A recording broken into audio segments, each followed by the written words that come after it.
Assalamualaikum warahmatullahi wabarakatuh. Perkenalkan, nama saya Agus Irfando dengan NIM 28921503558, Prodi Manajemen Reguler Plus. Yang terhormat Ibu dosen pengampu Winasari Kusuma Ningtyas. Pada kesempatan kali ini saya akan menerangkan ujian tengah semester. Mata kuliah yang akan saya jelaskan yaitu manajemen logistik. Di sini saya akan menjabarkan materi-materi yang akan saya terangkan.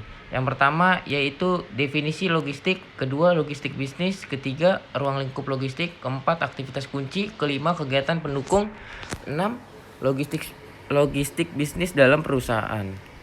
1. Definisi logistik. Logistik dalam definisi lama adalah merupakan cabang ilmu militer yang berkaitan dengan pengadaan, pemeliharaan, dan pengakuan material, personil, dan fasilitas yang diperlukan. Definisi ini terkait erat dengan kepentingan militer, namun jika dipandang dari tujuan bisnis memiliki arti yang berbeda. Pada tahun 1962, sebuah organisasi profesional para manajer logistik, pendidik, dan praktis berhimpun dengan sebuah organisasi, The Council of Logistic Management atau disingkat dengan CLM, mendefinisikan logistik secara lebih baik sebagai berikut. Logistik adalah proses merencanakan, menerapkan, mengendalikan yang efektif dan efisien dari aliran dan penyimpangan bahan baku persediaan dalam proses dan barang jadi yang terhubung dengan informasi dari titik asal ke titik konsumsi untuk memenuhi kebutuhan pelanggan. Ronald H. Billow 1992. Definisi ini menitikberatkan kepada dua hal. Satu, menitikberatkan kepada proses pergerakan fisik. Dua, para ahli logistik yang terhimpun dalam organisasi tersebut memusatkan perhatian terhadap aliran barang dan ke perusahaannya. Yang materi kedua, logistik bisnis merupakan bidang kajian manajemen terpadu yang relatif baru dibandingkan dengan bidang keuangan, pemasaran, dan produksi. Kegiatan logistik secara tidak sadar sudah terbiasa dilakukan oleh orang lama. Bidang bisnis pun selalu melibatkan kegiatan penggerakan dan penyimpanan, move and store activity. Ketiga, ruang lingkup logistik. Secara praktis, logistik adalah merupakan kegiatan fungsional yang berulang-ulang melalui saluran aliran material yang dikonversi menjadi produk dan dikirim hingga ke para pelanggan. Seperti skema aliran material komoditas teh.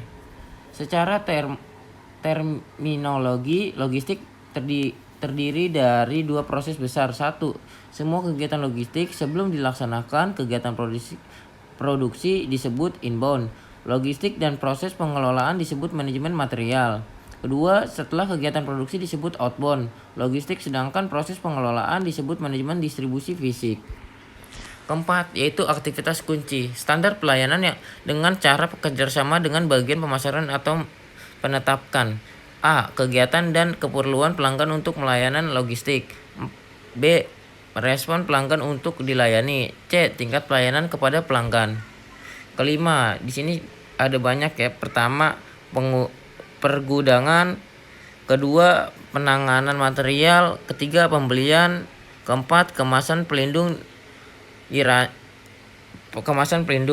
Keenam, pemeliharaan informasi. A. Mengumpulkan, menyimpan, dan mengelola informasi.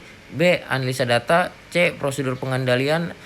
Standar pelayanan kepada pelanggan adalah kegiatan kunci awal yang harus menetapkan tingkat keluaran dan derajat kesiapan sistem logistik dalam merespon harapan pelanggan. Masalah utama dalam menetapkan standar pelayanan kepada pelanggan adalah pada tingkat pelayanan berapakah agar perusahaan bisa memperoleh keuntungan yang wajar dan pelanggan mendapat kepuasan pada batas-batas yang wajar.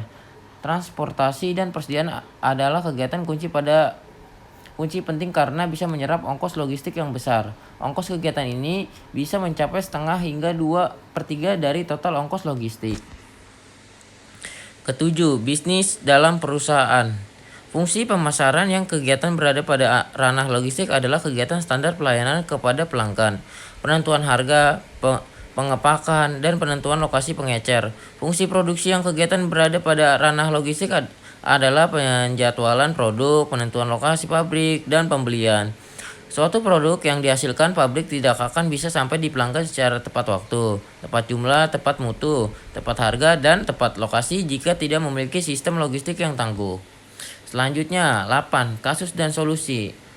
A. Kasus. Proses produksi sepatu dimulai dari pengelolaan bahan mentah seperti karet, tali, benang, dan lem dari berbagai lokasi lalu dikirim ke pabrik sepatu. Setelah semua bahan mentah dikirim, produksi sepatu dimulai. Setelah pabrik memproduksi sepatu, mulai didistribusikan ke lokasi penjualan atau lokasi yang mendekati konsumen. Pabrik sepatu ini berpusat di sekitar Jakarta dan harus dikirim ke seluruh Indonesia.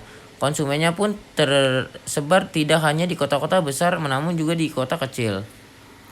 Berdasarkan contoh kasus di atas, berikan penjelasan Anda apa yang harus dilakukan oleh produsen dalam mendistribusikan secara efektif dan efisien. Solusinya, adapun mendistribusikan yang efektif adalah dengan mendekatkan sepatu ke masyarakat tanpa harus membangun pabrik, tapi dengan membangun gudang di lokasi dengan banyak pembeli sepatu. Biasanya di kota besar, ibu kota provinsi, atau kabupaten. Pembangunan pabrik membutuhkan biaya yang sangat mahal, maka sepatu cukup dikirim dari Jakarta ke lokasi gudang di kota besar lainnya. Perusahaan juga harus memahami penyebaran lokasi pembeliannya. Misalnya pembeli menyebar di Pulau Sumatera, namun penjualan tertinggi ada di kota Palembang, maka pengiriman sepatu untuk penjualan di seluruh Pulau Sumatera dapat dikirim ke Palembang terlebih dahulu. Dari Palembang, sebagian sepatu dikirim ke kota Medan dan Padang. Dari setiap kota baru dikirim ke setiap pusat perbelanjaan. Metode pengiriman dianggap lebih efektif karena dapat memindahkan sepatu dalam jumlah besar secara bersama mendekati lokasi pembeli di Pulau Sumatera. Kapasitas truk pun termaksimalkan. Terima kasih, sekian penyampaian dari saya, kurang lebihnya mohon dimaafkan. Assalamualaikum warahmatullahi wabarakatuh.